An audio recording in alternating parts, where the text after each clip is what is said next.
Welcome back to another Promise of Plenty, a show with a couple of guys who do their best to just play some cards, get some stuff done, uh, and make it happen.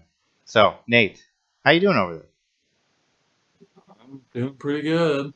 there? What is it that we're trying to make happen? I'm just That's the dad life. Anything worth it, right? That's true. 110%. That's what a dad would say. You always give 110%. I it's still not don't know what that means, and I'm a dad now. That doesn't stop me from saying it to my kids, because it's why not not, worth right? doing if you're not gonna do it all the way. More than all the way. You gotta do it more than all the way. What's what's that other one? Don't half-ass two things, whole-ass one. Yeah. I don't usually say that one, but Well, my kids are older, so there's okay, the that's there's the fair. occasional salty advice. That's fair. That makes sense. So Oh what are we man. talking about? What are we talking about today? Well, man, spoiler season. These guys are surprisingly dropping a lot of spoilers right now that I didn't expect to see until. I've been pleasantly surprised. I've been pleasantly surprised. All right, I'm pulling up the spoiler page on Fabrary, Where are you pulling up the spoiler page, Keith? Fabrary.net. You go to the Dynasty link in the Obviously. header. It's a really cool site. You guys should try it out. So, do we want to just start from the top? I think last time we had talked about there were really only a few. I think we had the Emperor. I think we Right. had Gold, Crown of Dominion. Don't sleep on Gold, by the way. Gold looks pretty good card. Pay two resources to draw a card. That's pretty good. Don't sleep on Gold. Buy up your play sets today, or You know, or I hopefully not. a couple of things on this. First, I'm disappointed it wasn't a like the copper should have just stayed rainbow foil. The Hmm. silver should have been cold foil. And then all the gold tokens they give away should be gold foil. I can't disagree with that logic. I think that would have been pretty excellent. I also can't say I'm upset about having gold foil coppers though, because they do look pretty cool. That's true. That's true. Um, yeah, so I guess one thing I want to start with is Yoji. People have been really kind of not liking Yoji for some reason. I think he could actually be not terrible. The reason being, he's got 22 life. I think people very often forget this. So even a Um, blank guardian basically for competitive, but that two extra health is a big that's deal. how Yeah. I would look at Yoji is look at the two extra health, and that's not trivial. That's a 10% increase in your starting life. So That's true. That's true. that's pretty substantial in a game of inches, and I do think it's fair to say that he's a blank guardian for constructive play, but I wouldn't write off the extra two HP. Right. Um, am I gonna jump to play this guy instead of Valda? Probably not. Right. But if you don't have your deck built around Valda's ability, then Valda could be blank as well, right? And Hmm. so that's a case where you might want to consider Yoji. And Um, they play around with different abilities in Blitz very differently than they do in the adult heroes. And I can't say I've seen Valda win a whole lot. So I put you haven't seen my Valda deck yet, huh? I'd put Yoji right there too. A couple health when you're going up against other young heroes that like are putting out 15, 20 damage in a turn. I guess it could make a difference, but Blitz I is think still a game about gas. Yoji is an interesting card because I think you can make a Yoji deck. You really want to make a Yoji deck.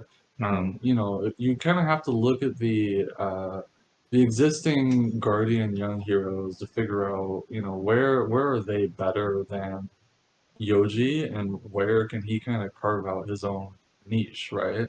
So Bravo, he's got a couple of things going for him. He's got Crippling Crush, he's got his Dominate ability. Crippling Crush, I don't think anything needs to be said how strong that card is. Yeah, It's a yeah. very strong card, for sure, but if you're playing a deck that doesn't want to be running Crippling Crush for whatever reason, and also you don't care about that, paying extra for that Dominate ability, maybe Bravo's ability is blank, right? Because if you That's don't true. have the extra That's true. resources to be When floating, when you line up Yoji against the other Guardians for Blitz, it that 2 extra health right. makes So, and I sense. Yeah. think Yoji wants to play more of a value-based game, right? Because Bravo's dominate ability is very poor value. You're paying two resources for not really any value because all it's doing is preventing your opponent from being able to block. It's taking away options from your opponent. It's not taking away value from your opponent. Yeah, So yeah. I think Dominate and intimidate are really just to get hit effects, damage through. But then what do? They're like, okay, fine, I'll just take it. Now I have a full right. hand to swing back next turn, and there you go. Yeah. So I think Yoji wants to play a value-based game. I think it remains to be seen if that kind of value-based deck can compete with other decks and whatever the meta ends up being. But I would say don't write off Yoji. I'm gonna be experimenting with Yoji for sure. All right, well, let's jump off him and go talk about the shield they spoiled, Season Savior. So he'll be able to use this, and then you've Speaking got of cards you need to build around. 3 block. But when you Well, equip it's it, you've got 2 -1s. So you start out with only 1 block on it. So it's basically just like the common rotten shield old that buckler, yeah. that breaks.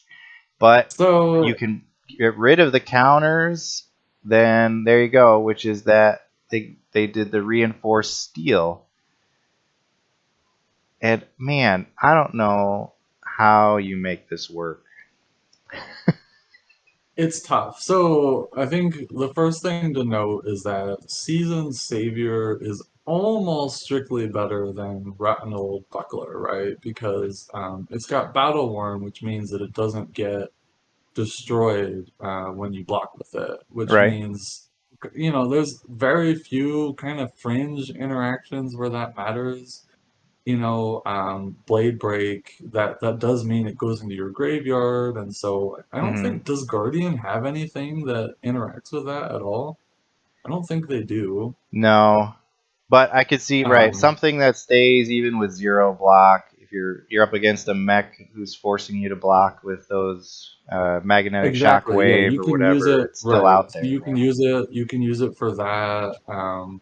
Another thing, if you're playing a Forge for War deck, you can block with it the first time, and then the second time, like when you play Forge for War, it's still blocking for 0, so it can actually block for 1 with that buff, Hmm. which could be very relevant. That means that you can possibly buff this shield twice with Forge for War if you're running that kind of deck, as opposed to Rotten Old Buckler, you'd only be able to buff it once.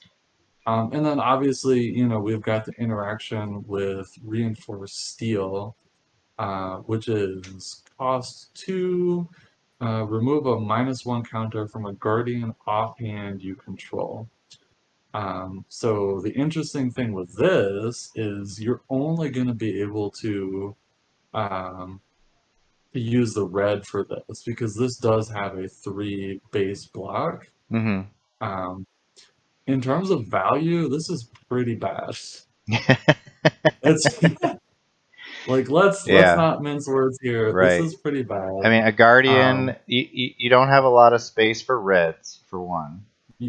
It Yeah, so you costs don't have a lot. two. So man, yeah. I get, why would you do this? I mean, the card blocks three. You're probably getting more value just using it to block three more often than actually using it. Yeah, I think that is one thing it's got going for it. It blocks three, right?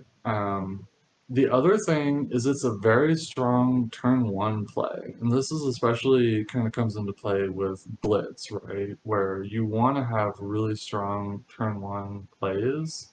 Hmm. Um, It gives you something to do it gives instead you of something to do that's attacking.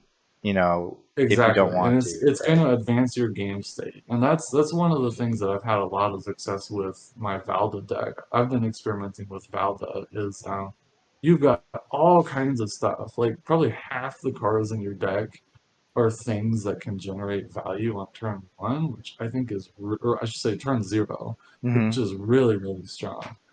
Um, I think we're gonna need more cards to see this really work though, just because I don't think it's worth including a red just for that kind of off chance of having that really strong turn one play. Hmm. Because even when this fires, that's still only really giving you two value, right? Because you're buffing your shield up to two, which is gonna let you get an extra two block, and then you could do your normal one. Right. And I don't think that's good enough for a red strong turn one play three block. Because compare it to, for example, um, there's a blue aura that costs four, and it'll give your next guardian attack next turn plus three. Do you remember Yeah. what that one's called?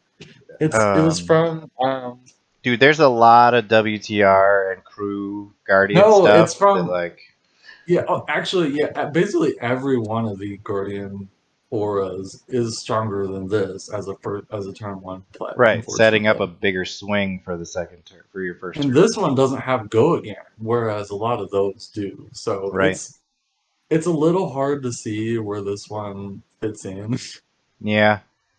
Yeah, and Um, they haven't shown the yellow or blue, but assuming it's a cycle where the blue, if you wanted that one, would not work for the shield because it's probably with a shield of one or less. I Uh, don't think so. It's interesting. I mean, yellow, obviously, you can work with stalagmite, which is fascinating.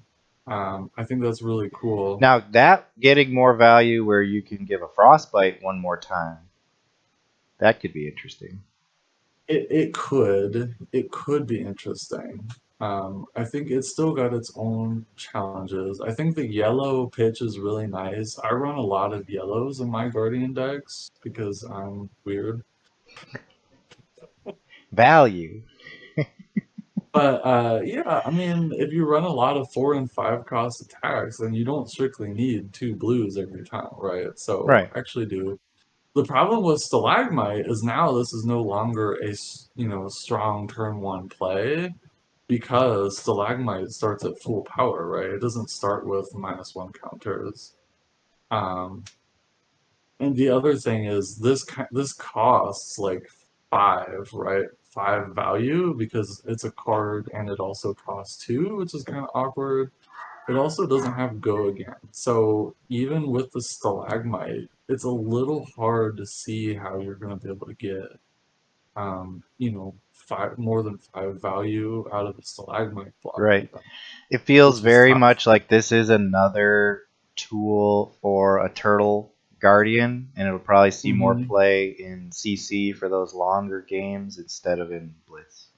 It does feel like more of a fatigue kind of game plan that we haven't seen too much of. I think Oldham has tried to get there with varying success. It just takes Maybe so we'll. long, man. The true fatigue decks just like now he's been out long enough that people are used to the cards. They can speed it up, but man, initially it was real slow. That's a whole other topic. But yeah, let's talk about the blue because I don't think there's any shield that you can do this blue productively, right? Right, because the only thing with a one cost is would break, so it wouldn't stick Right. around for that. Um, Yeah, what about the ram's head? I think it has zero. So I think the only case would be with the ram's head shield if it somehow got a -1 counter on it. I don't So that know. could Could someone put a -1 counter? they Because there all are the a few cards that things. do that, wouldn't they? Couldn't they also just destroy it if since it's Um, zero? no, there are a few that do. I think like I forget if it's Mangle or the other card that you always play with Mangle. No, Mangle is the one that destroys. -1 counter. Buckling blow is one for sure. Okay. So there's some. I think maybe liquid pact is that no, because that destroys it. Yeah, I think there's not really a lot of So like -1 for your block. yeah, buckling blow is one. Um, Pummel pie destroys. Yeah, it's tough. There's not a lot, but it's possible counterplay for that, which I think is a little bit interesting. Interesting. All Um, right. So quickly, we got to spend more time on rock, but everything else that came out. Let's see. They gave a Phi ninja chest basically, because who else cares about chain link 4 or higher, right? Is basically just a few this is heroes. this is a pretty fascinating one. I think people are kind of sleeping on this one. I mean, 5 block. This is almost like carrying Husk for Right. generic, ninja, untalented ninja, which is pretty fascinating. Anytime you get into an equipment that's possibly generating 5 value, you have to take a second look at it. Oh, for I sure. do think there are cases other than 5 that you really want this. I'm thinking the biggest thing that stuck out to me was there's a ninja card. It's like if you've hit 3 or more times, you can look at your top one and then if then like banish it and you can play it. What is that one called? It's a new one. Do you remember? No. All right. So Like that take was the the first tempo one. or one That of was the those. first. Take the tempo. That was the one. I think Yeah. that's exactly the one I was thinking of. That's the one that I thought of when I first saw this spoil blazing Yuri. I think that's one. I think the other one to not count out is Dromai, right? Because Dromai can get so many chain links. But And if Dromai has 4 Ash Wings out on you, you're kind of losing. not necessarily, because I mean you can get 4 Ashwings out pretty easy just in a single turn, right? Because you Okay. can play a red Rake the Embers. That's your 3 right there. Yeah. And if you're playing Kodachis, it's pretty easy to clear those too. And so if you play this against Jeromai, you're kind of limiting their options a little bit because yeah, they can kind of play around it. They could manually break the chain or whatever. But it just kind of makes them think about stuff. It gives them opportunities to make mistakes. I think it's a very interesting card that I would not count out. All right. But All we right. don't Then we don't need to. We've got a lot of cards to yeah, I get know. through. So Here's the battle axe. This thing looks busted in the beginning when you look at it, but then it's like, wow, how do you get this to 7 power?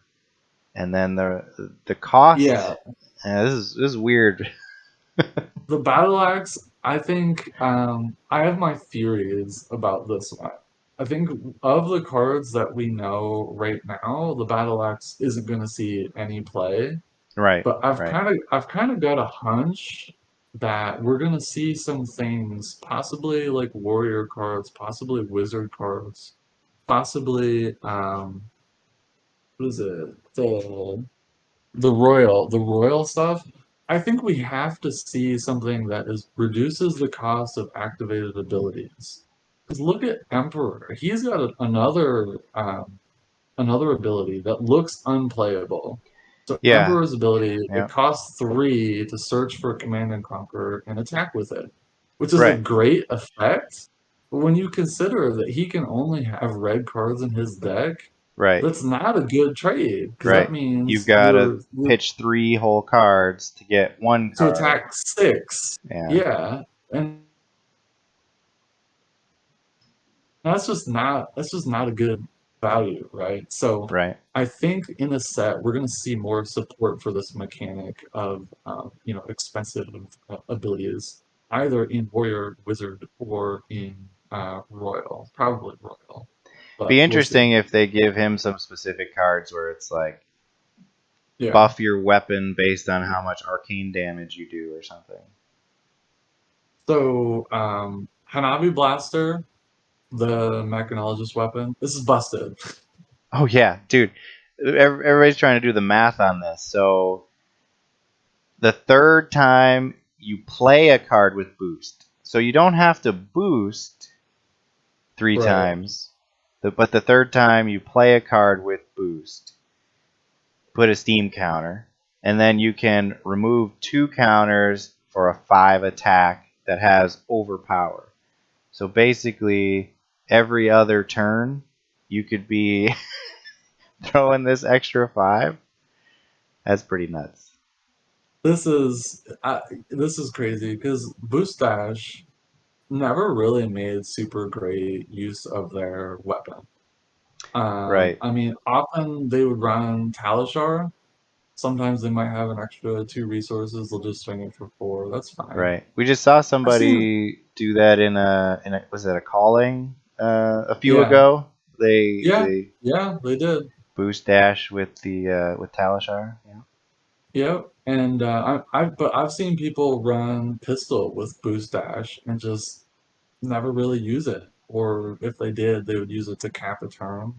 Right. I personally am not a huge fan of that because that means that you have to boost your last boost attack of the turn for an extra 2 damage. So you're trading a card and deck for 2 damage, which just doesn't seem worth it to me. Yeah. But I Yeah. mean, doing it for 5, that's different. And then you also don't have to pay the resource. That's just crazy.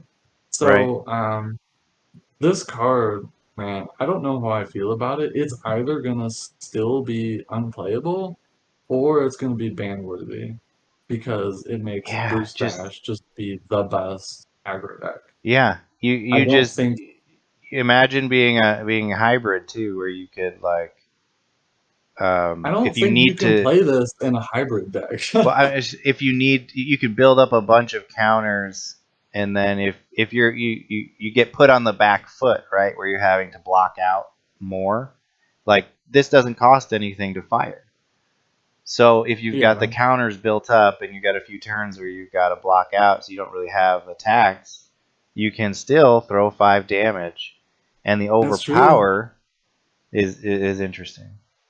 It could help you retake momentum. Yeah, I think this is a fascinating card. I'm very worried about it because it's free value, and it's a lot of free value for something that Boost Dash was doing anyway. already right, right. When Boost Dash was already really good, basically not even having a weapon. Yeah, yeah, yeah. So I'm a little worried about this card, but we'll see. Oh, and And then what came along with mech? The powder keg. So you have your gun. Now that's a new type, right? Or well, this type specifically, the blaster is a gun, not a pistol. And the powder keg works with guns, and you can destroy it to take out a defending equipment. So that combo is also pretty busted. um, so I think this is kind of a sideboard card because a lot of the times, like the equipment destroying the equipment doesn't matter that much. No, no. Um, But especially in once they combo with the other mech cards that especially for boost dash, right? Like boost, boost, boost, magnetic shockwave, which can grab things based on how many times you boosted. And then you fire the gun on the chain link and boom. Yeah, I think the problem is Boost Dash can't really afford to like play this out.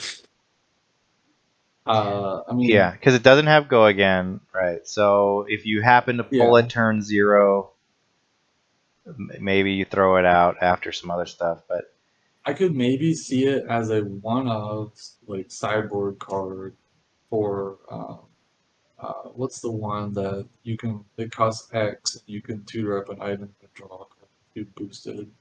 That card is pretty good. I could see it maybe being one of oh, sideboard for like Spark of Genius for dash. Yeah. Spark of Genius. That's the one. Thank you. I think it'll see play. I think it's a very interesting, fascinating card because it offers some counterplay for things that haven't historically had counterplay. But I don't think like it's not going to create a new deck. So yeah, it's still it's a fascinating. It's a very well designed card. Yeah, So I like it. I'm glad that we got it. yeah, and I love the mental play with it once you get it out there. Like, hey, check this out. Yeah. So the bow is fascinating. Sandscour Great I'm not Bow. hearing. Well, since we don't know what an aim counter is, everybody's kind of not sure what to think about it. I think as long as the aim counter isn't a penalty, this is pretty good.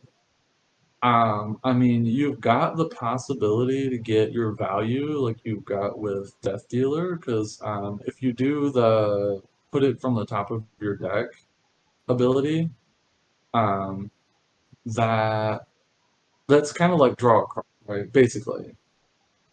So you're not consuming a card from hand to get that. So that's really good. I think it's going to be hard to hit that because it's kind of like you have four cards in your hand, which is four chances to get an arrow versus you're only looking at the top card of your deck. I think you're going to get less value. There are, other than the aim counter, this has a few other advantages over Death Dealer, though, right? So one is that this works with New Horizon. It doesn't say into your empty arsenal. It just says into your arsenal. And so if you've got a face-up card in arsenal, you can still use this bow. That's a Hmm. huge advantage. The other thing that is really fascinating about this bow is it's an extra opt. I'm thinking Right. about Azalea If here, nothing right? else, right, it's a one cost op at any time. It's a one cost, and you get to look at what's on top of your deck. And that is huge because then you can say, oh, I've got red on the ledger on top. Let me throw in an arrow from my hand, use Azalea's ability to dominate that red on the ledger, right? So I'm Hmm. giving up a little bit of value, but that's okay because I just bricked my Viserai opponent's entire next turn and also probably leaked some damage because this attack has dominate.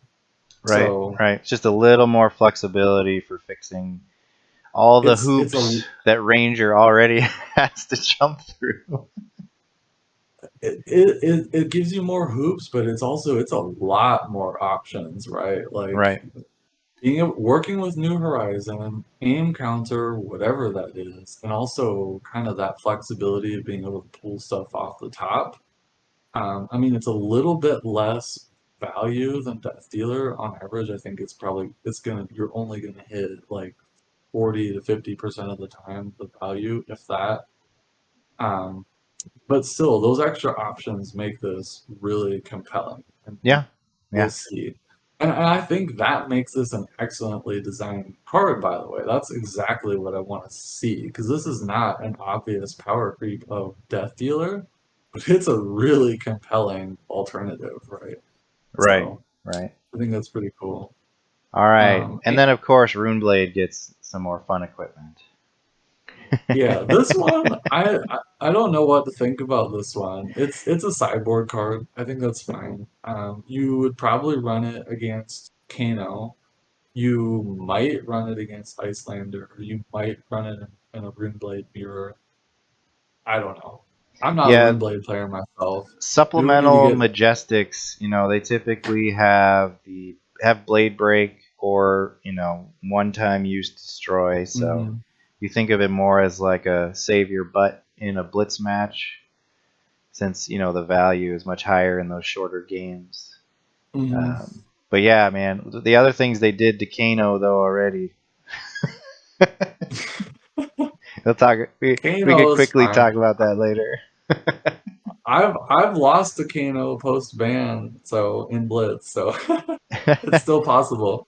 All right. Um, But what does this do? So you can give your rune chance spell void this turn.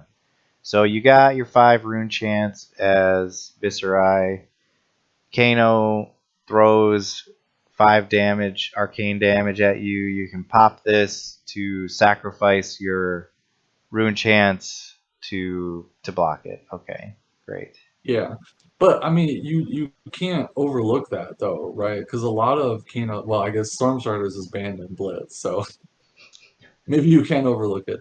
But a lot of what Kano wants to do is set up for a really big combo turn, right? And oftentimes, if you can block their Ether Wildfire, their damage potential is gonna go way down because they're kind of counting on being able to leak some damage through with that to be able to kind of multiplicatively expand expand their turn.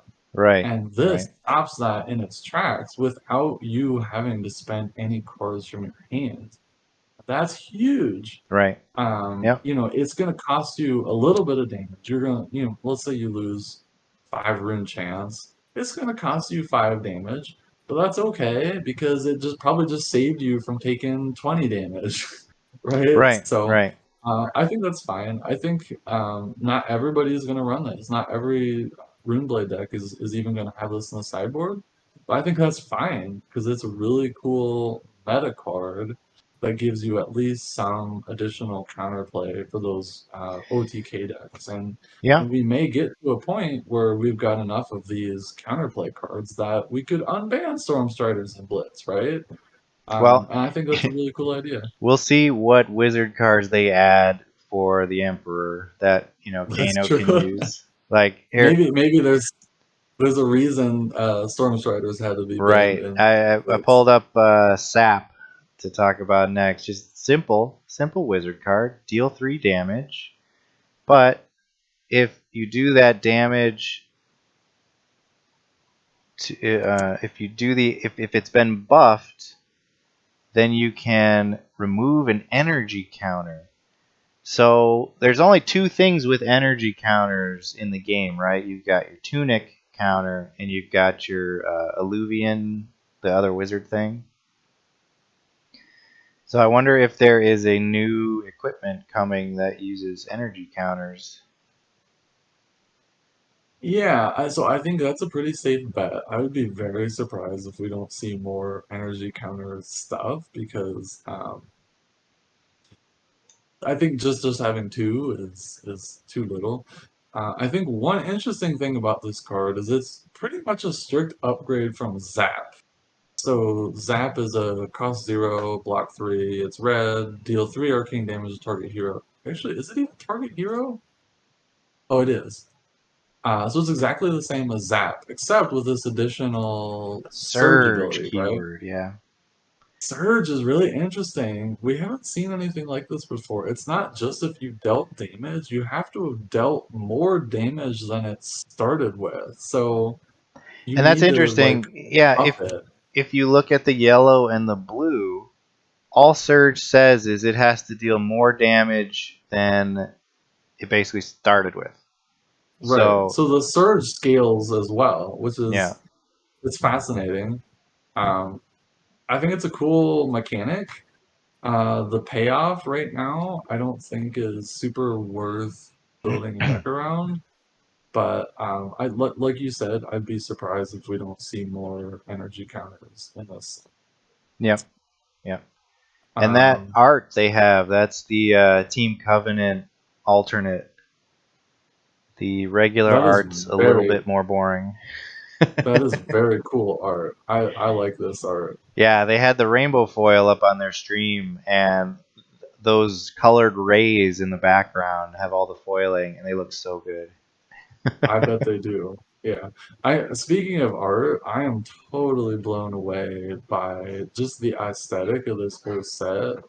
I really love these equipments and how they look like they're in kind of like a treasure room or something.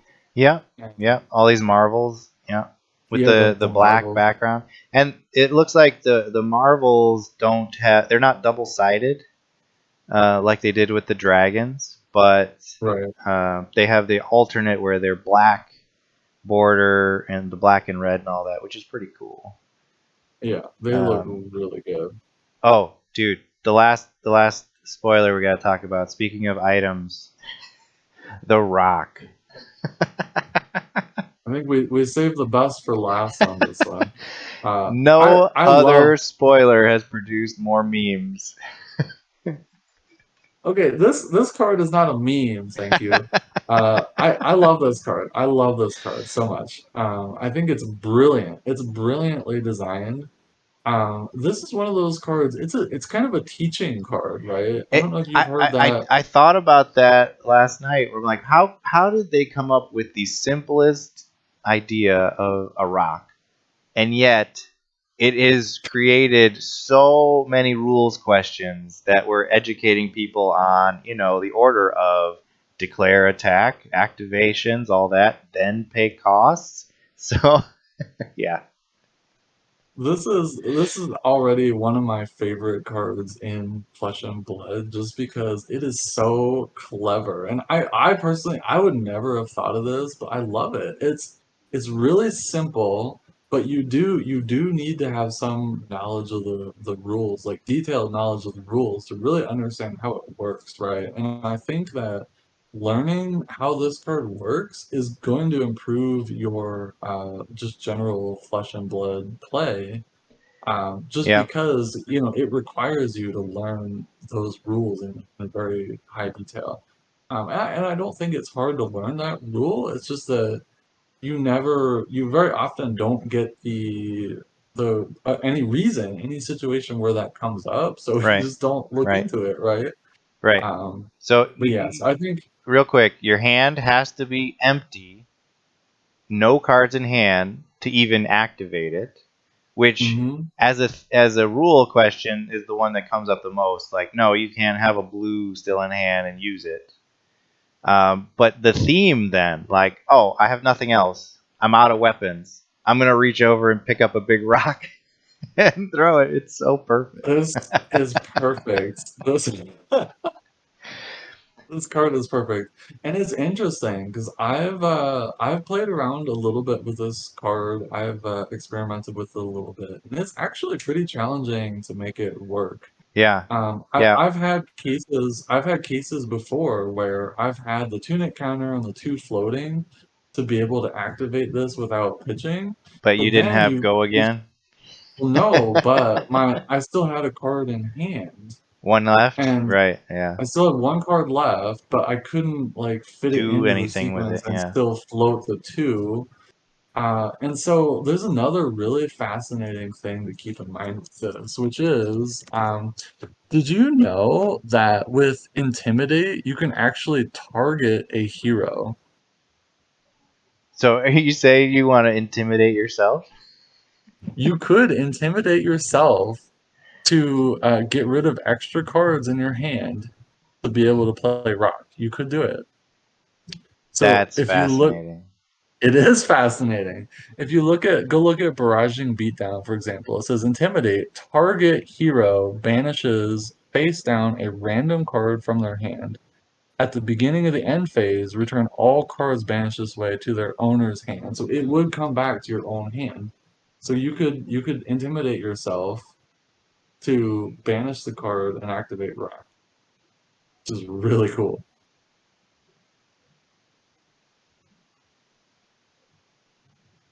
Huh. Target hero. That's crazy.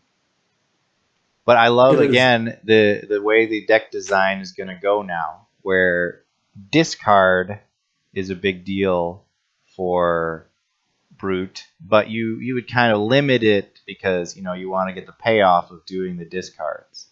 But now you're like, man, maybe I should have more discards so I can lean into that aspect to make sure my hand's empty to go along Yeah. with the. I think, yeah, another thing I love about this card is it creates entire deck archetypes just by itself. So, Yep, I don't know if anybody here, like, there may be some people here that haven't experimented with it or seen, like, Man Sand, he's been playing this on stream quite a bit recently. Um, and absolutely. and as of right now, you kind of have a couple of cards that you want to include in your deck, and it also you've got a certain kind of play pattern that you need to do to kind of activate this consistently. So usually you want Tunic, Amulet of Ignition, and Energy Potion, Okay. and those are kind of your like, let me get the extra resources to be able to do that.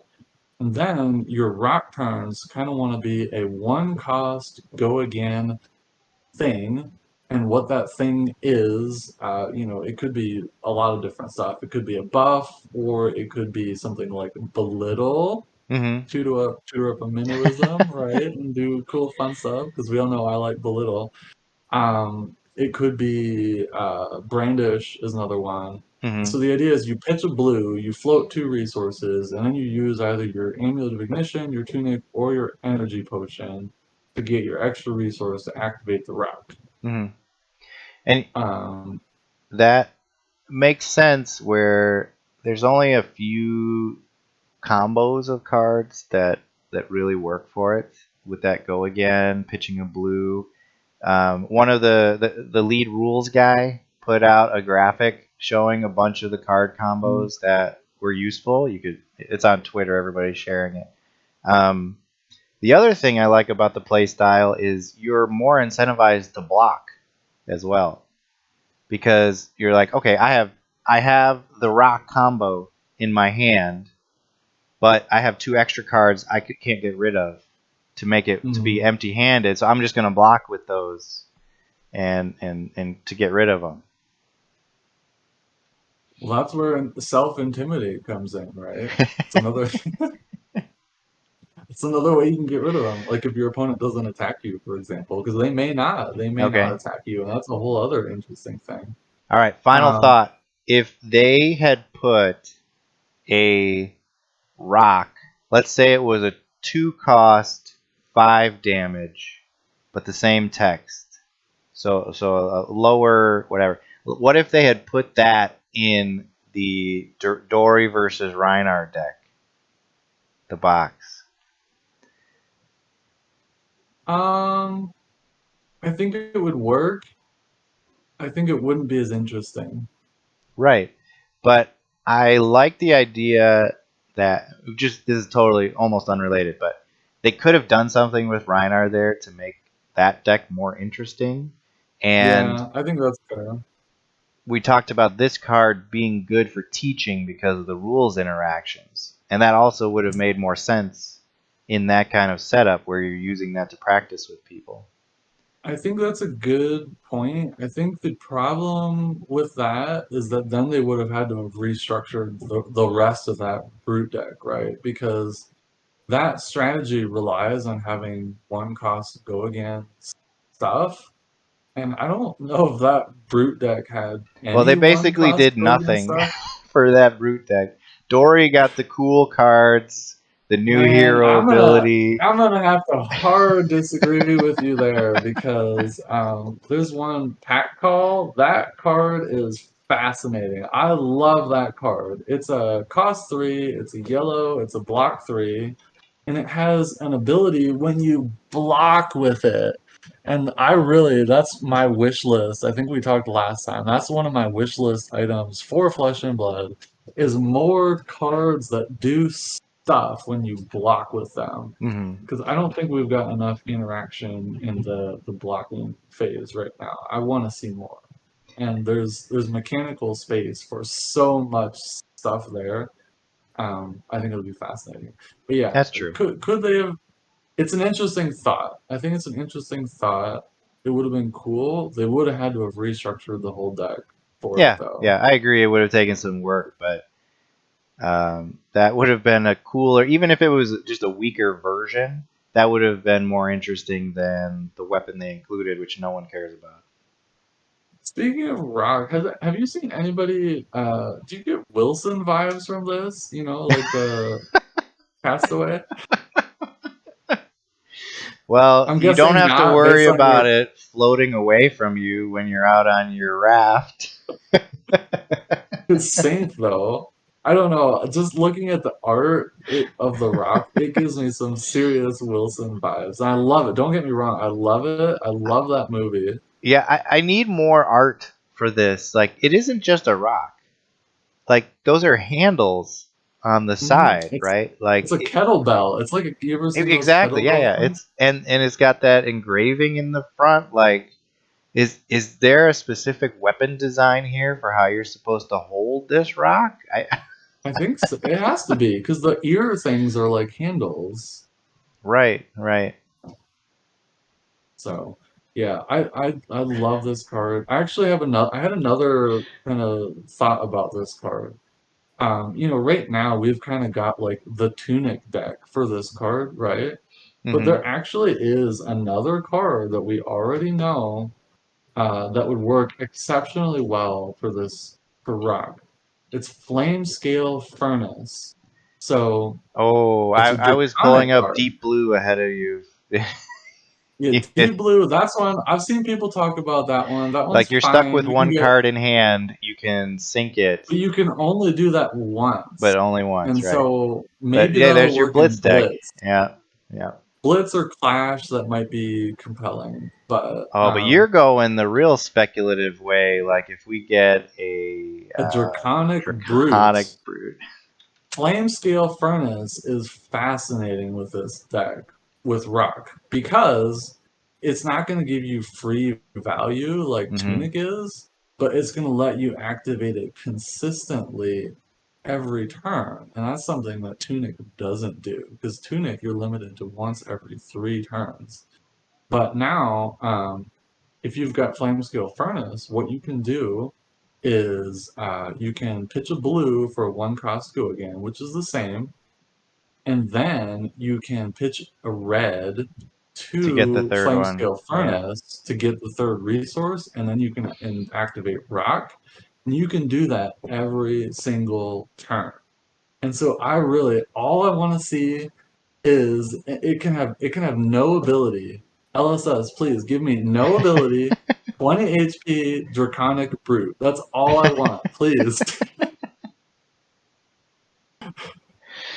Oh because man. it'll be fascinating. There, that was speculation. Everybody thought Yoji was a draconic brute with that build. If only, I Yeah, wish, but it's okay. I still think I like Yoji. I think he's excellently designed. I think people are sleeping on Yoji, but they shouldn't be because 2 HP is a lot. It's a lot. yeah. All right. Um, Spoiler schedule. I'm pulling it up here. The next one is Sunday, October 30th. DM Armada, and that really kicks off the week. So I don't know if anybody else is dropping any between now and then, but if they do, we'll talk about it when we can. Um, okay, then real briefly, they announced some bands, and man, I'm sure everybody else is talking through all of these for this is not going to be Blitz. brief, Keith. This is not Hold going to on, be brief. I'll do a summary quick here. So for Blitz, you lose Skillata, you lose Pouncing Lynx, Storm Strider is suspended, so no more Kano Storm Striders in Blitz.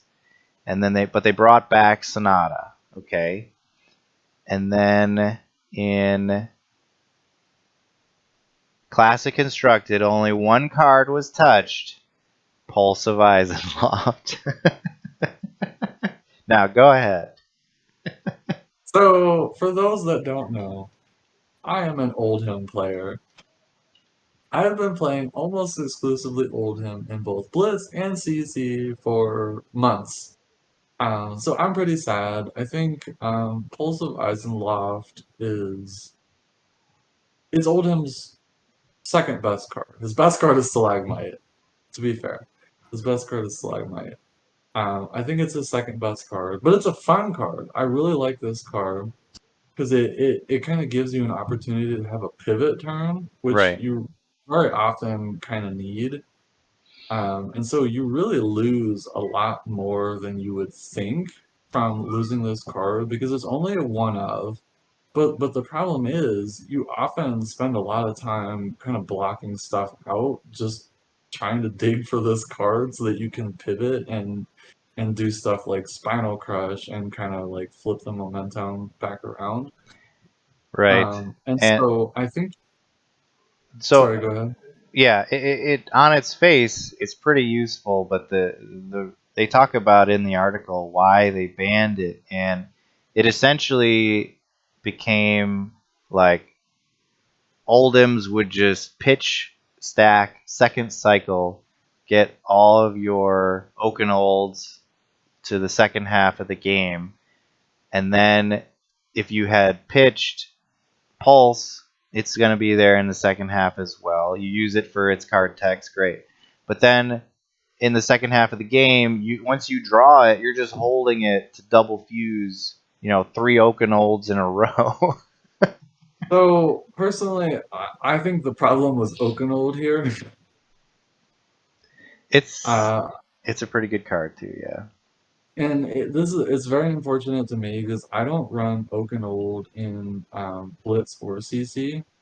I only do, and I don't run Crown of Seeds, so I just don't run that style of old hymn that tries to set up the second cycle and then just Oakenold and then like lock your opponent down. I play more of a um, aggro control tempo style sort of old hymn, Okay. and so I feel like my deck kind of got basically not totally banned, but like very nerfed Yeah. without even being the target of the nerf, if that makes sense.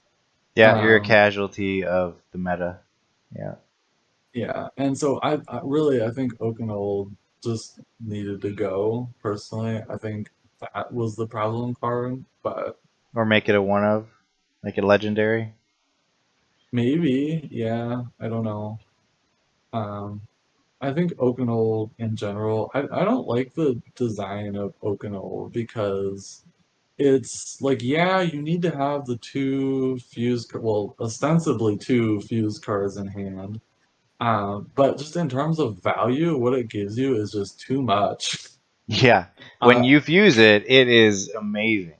When you it's don't, it's kind of garbage. Like just a no, it's three for still seven block decent. three. It's It's it's still on it's curve okay. though. It's on curve. If you look at the But you stuff can that do it better. competes with, if you look at the stuff that it competes with, there's like uh there's what is it called? I forget the name. It's like it's cost three, it deals seven, and then it has a crush that makes their first attack cost one more, or their first card costs one more.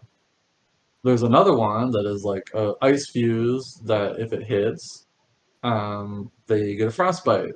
Hmm. There's another one that there's the earth one that if you fuse the earth and then it hits, their first attack gets -2. Hmm. And those are great abilities, but then all of a sudden you go to add one more fuse card, or maybe not if you've got pulse, and it gets +2, and they discard two cards. That's crazy.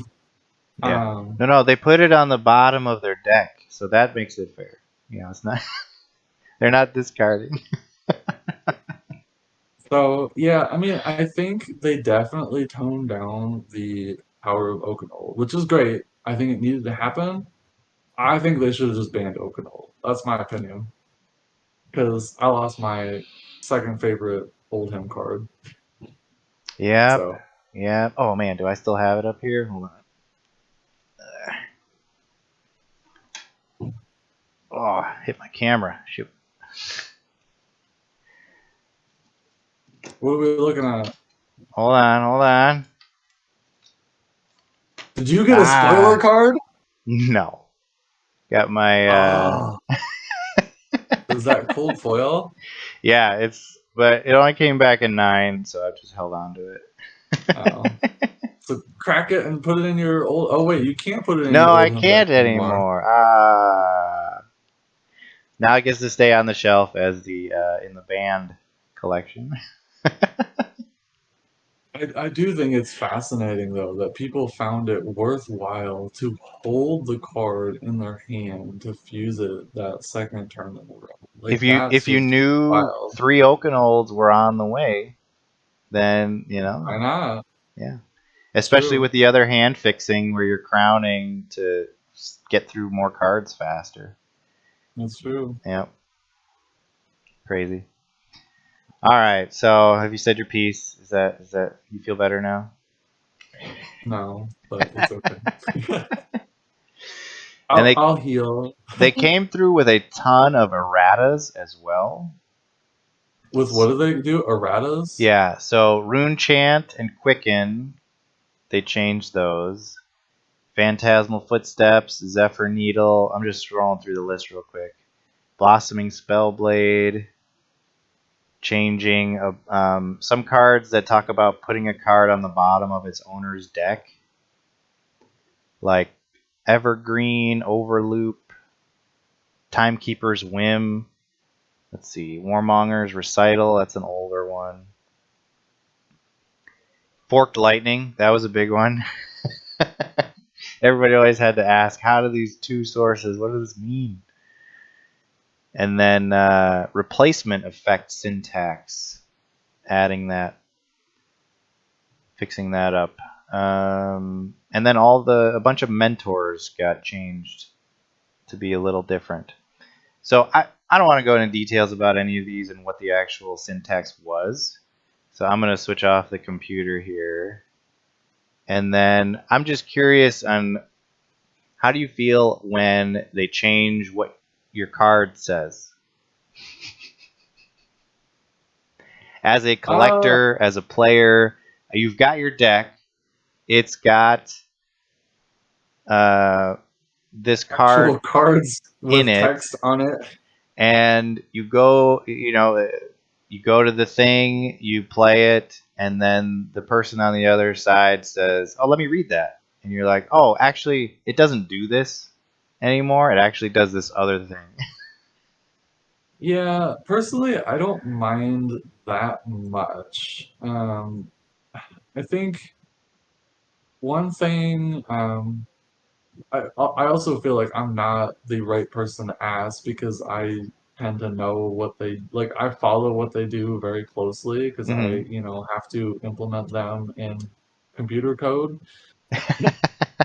Okay, let's say it's not Flesh and Blood. Let's say you're the guy showing up to a magic event for fun with your So friends, you know? I feel like Magic is a little bit different because, Magic has been around for 30 years, and so they should have their templating kind of down by now.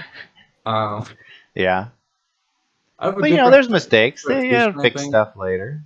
Yeah, that's fair. I think, with Flesh and Blood, the game has only been around for 3 years. Well, not Yeah, they even just had a 3 years 3 year now. Just anniversary. Yeah. 3 years. Yeah. And I don't think they've had the time to really fine tune what the templating of things should be yet, and so I'm a lot more forgiving. LSS is also much smaller than Wizards of the Coast, for example, to an absurd degree. I assume you probably Yeah. saw the pictures of their Their team team. picture, it's like 15 people.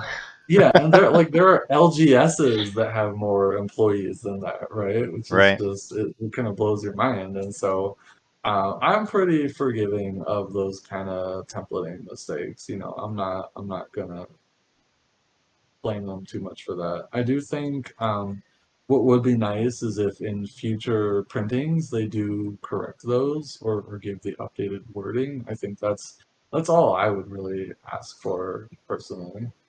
Yeah, I agree that it is a new-ish game. They're the first 3 sets, WTR, Arcane Rising, Crucible of War, are kind of like an open beta test. Like they were still figuring things out, getting it out there. And then we had the next three where they introduced talents like Monarch, Tails. Everfest didn't really do much for them, but the talent system being new, they definitely broke a lot of stuff and had to figure things out with that. How quickly did they errata Briar after Briar took over? And for that, I thought. yeah, not quick enough. But yeah, they handed out replacement Briar tokens with the new Did text. they? They did, and When did you get one? no, but what was that? Nationals, U.S. Nationals, one of the big tournaments. They had updated text Oh, that they would. So if you came with a Briar, they handed you that to use, so it would be easier to understand. that's the Um, kind of thing that. So I would really love to see those added to armory kits. So like, if they errata a card, I think it'd be really nice to just see, 30 whatever copies of that card added to the next armory kit. yeah, yeah, Just because that way, like, if a casual player that doesn't go to nationals, then they're going to be able to get the updated version of the card. And I would argue that, those pro players that are playing at nationals, they're not the ones that need to read the card to know what it does. Because those guys, trust me, they're following those yeah, errata yeah. articles. Right. It's the people that go to the armories that don't go to nationals that are the ones that most need the updated wording, I feel like.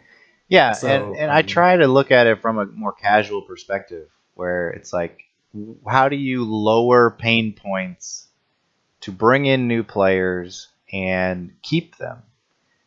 And if you have a community that can easily explain what the changes were, have new versions of the cards, like you're saying, in the organized play kits, that would be great. I wonder too, like they didn't announce any updates, but will the next wave of history packs have updated text in it? So there's like old history pack, new history pack. When they do reprints and update text, it gets a little hairy because you get people saying like, "Oh, I don't want to get the old one. Better make sure you get the new one." speaking of new players coming into Flesh and Blood, did you see the post or the video that the professor made from Tolarian Community Yes, College?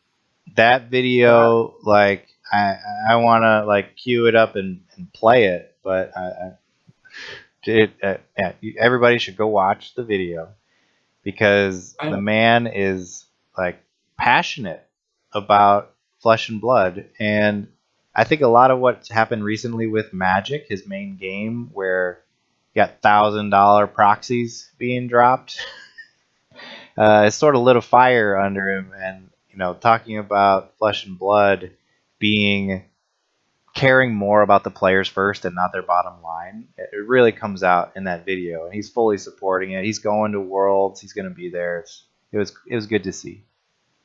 I thought not only was it good to see, but like the effects of that have already been felt. I think I've seen so many new players coming in asking about this and that, and I do think there are challenges though. We were just talking about ban lists and things like that. It's really funny because a lot of the starter decks for heroes actually have banned cards in them.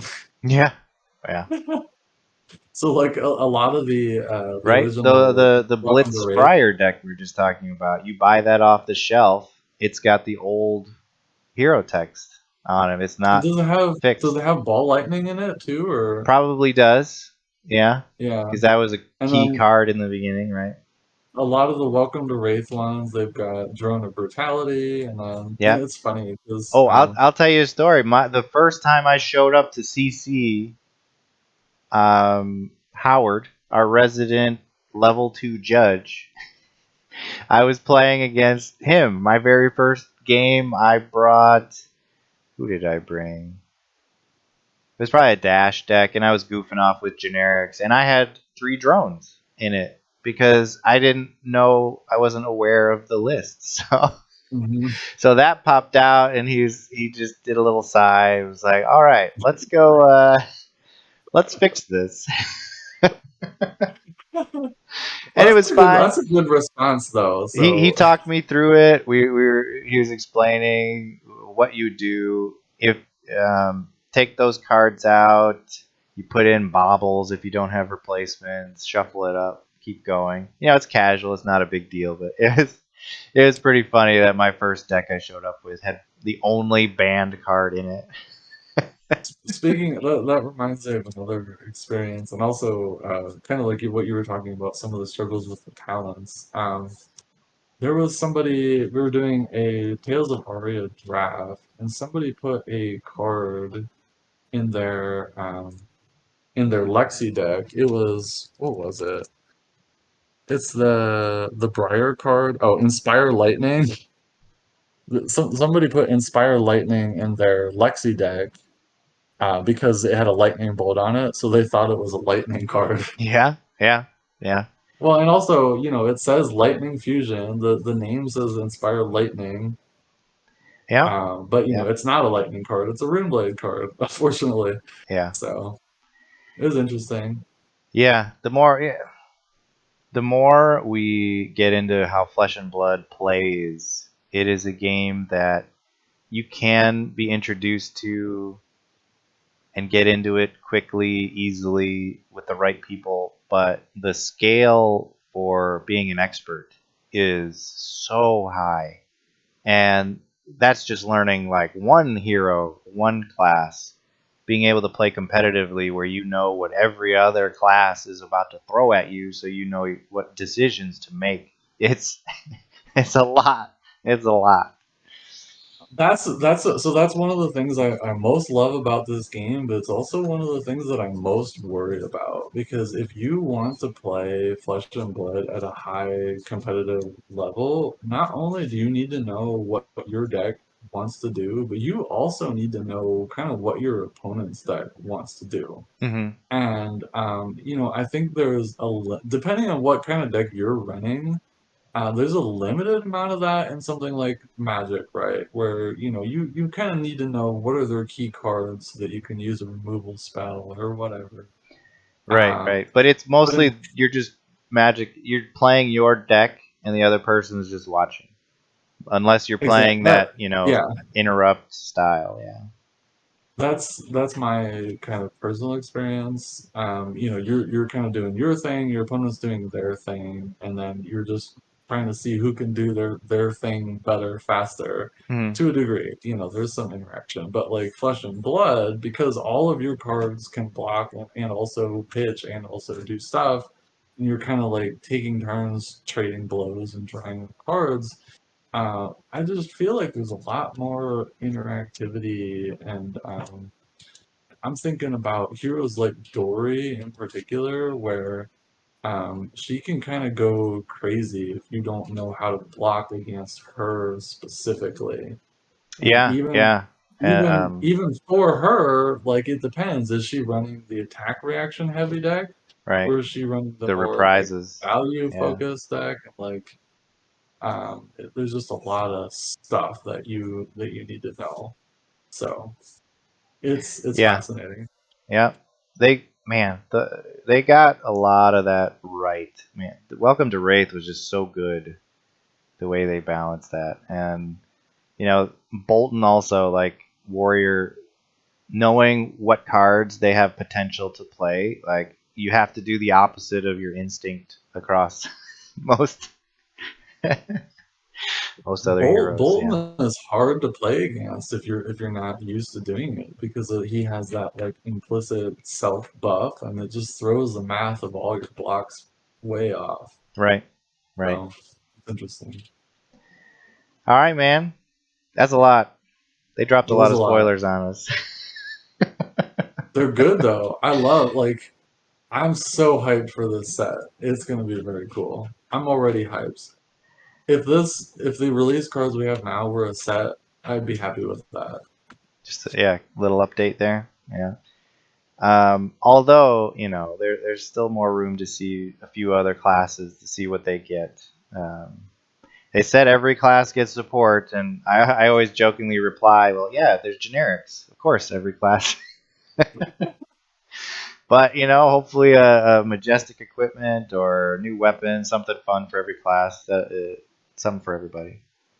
That'll be great. So, what do you got going on this week? Some new Talishar development. I saw the draft stuff went in. That looked pretty cool. Yeah, so we had the draft stuff. We're spending a lot of time implementing the cards as they get spoiled, so that's a big thing that we've been working on. The other thing, and this is a little bit scary, but I tried doing some work on the networking engine. So Hmm. one of the things that we've seen pretty rarely is sometimes people be playing a game and then it just kind of like desync somehow. Like you would stop just getting refreshes when your opponent did something Hmm. when it was your turn, and so people would have to like they'd have to know to try to refresh, or some people started like typing into the chat to like manually invoke a refresh. I've been trying to fix that basically so people don't have to do that, but it's a pretty scary change. It's scary. Anytime you start talking about networking engines, Yeah. Yeah. it's a dangerous place to be working. So, Yeah. There's a lot going on behind the scenes. You guys are just killing it. I've seen a bunch of other people show up. They want to help to contribute too. So mhm. not just people playing and testing, but also people wanting to contribute behind the scenes. That's pretty cool. All right, awesome. So I think in the spirit of our your favorite second favorite card getting banned, I will set something up where if we get to like 100 subscribers or whatever, we can give this away in tribute. So Am we'll I we'll, am we'll I figure that eligible out. for the giveaway? No, You get you I you know you won't. probably No, have your own. I don't have. I have a non-foil, unfortunately. Okay. Maybe I'll look into how much the cold foils cost now that it's been. I don't know. They're not that much. I think Still expensive, huh? I don't know. not too much. They hit $50 at some point. I think they're not anywhere near that anymore. Um, Now I'm looking it up right now. Thanks. Yeah, there you go. So hey, anybody watching, you got opinions about bands, new cards, share them with us. You can post comments. We'll try and get more active on Twitter. You can find the links there. I'll put them in the video. But thanks for hanging out, and we'll see you next time.